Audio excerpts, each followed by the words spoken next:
Step right up, that's what the sign said. Not welcome, not tonight only, just step right up. Painted in peeling red letters that looked wet even in daylight. I was driving home just after midnight when I saw the lights. No music, no traffic, just a glow in the distance, pulsing softly like something breathing. A circus. That was my first thought. That was my first mistake. The tents were old. Not vintage, rotting. Canvas sagged like tired skin stitched together with rope that looked frayed long before I arrived. The smell hit me next. Damp hay, rusted metal, and something sweet underneath, like caramel left too long on a stove. There were no ticket booths, no fences, no people, just that sign. Step right up. I don't remember deciding to walk inside. I only remember realizing I already had. The ground felt wrong under my feet. Soft, uneven, like it remembered being trampled by crowds that weren't there anymore. Every step echoed. Even though the space was opened, too open. That's when I heard the laughter.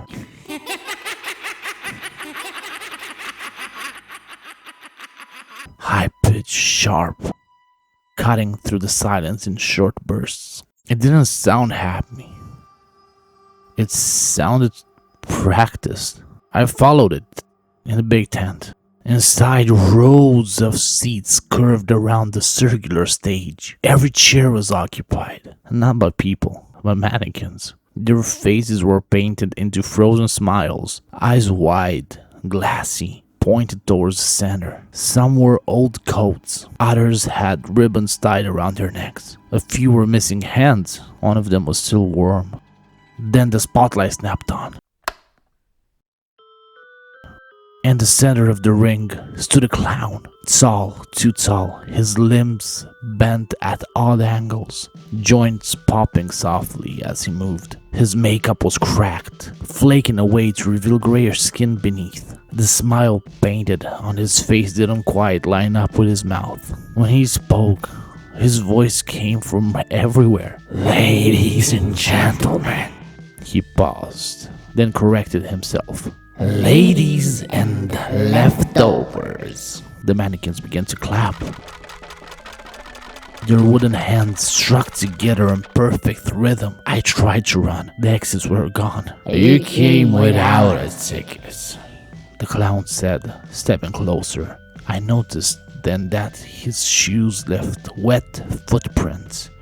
Dark ones. They didn't fade. "That's alright. We take other forms of payment." Behind him, the curtains parted. I saw cages. Inside them were people, or what used to be. They stood perfectly still, faces painted into smiles that were stretched too far, eyes glassed over just like the mannequins outside. One of them blinked, slowly, when the spotlight hit him.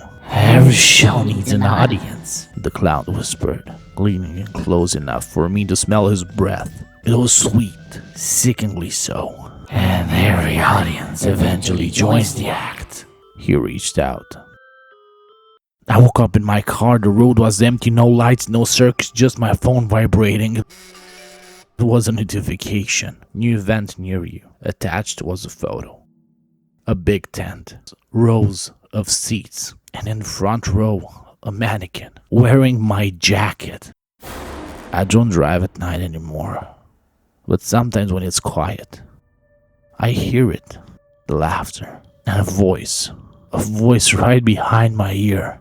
"Step right up. Step right up."